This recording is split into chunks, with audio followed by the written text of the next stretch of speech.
સુરત શહેર Adajan police station વિસ્તારોમાં હોટલની આડમાં ચાલતું કૂટણખાનું ઝડપાયું, જેમાં 6 વિદેશી મહિલાઓ મળી આવી હતી, જ્યારે માલિક, ગ્રાહકો સહિત 12ની ધરપકડ કરવામાં આવી છે. સુરતના અડાજણ એલપી સવાણી સર્કલ પાસે આવેલ હરિઓમ પેટ્રોલ પંપની સામે મંગલદીપ કોમ્પ્લેક્સના ચોથા માળે ધી ફ્યુઝન નામની હોટલના માલિક કમલેશ વાઘજીભાઈ દાવા પોતાની હોટલમાં કૂટણખાનું ચલાવે છે.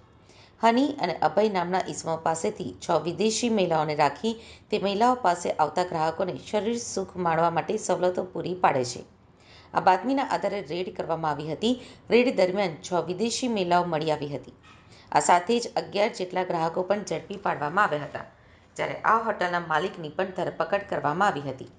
હોટલના માલિક પોતાની હોટલમાં શરીર સુખ માણવાની સવલતો પૂરી પાડી પોતાના આર્થિક ફાયદા માટે મહિલાઓ પાસેથી ગેરકાયદેસર દેહ વેપારનો ધંધો કરાવી તે ધંધા થકી પોતાનું કમિશન કાઢી લેતો હતો. આ રેડ દરમિયાન રોકડા રૂપિયા, મોબાઈલ અને લેપટોપ મળીને કુલ 4.93 લાખનો મુદ્દામાલ કબજે લીધો હતો.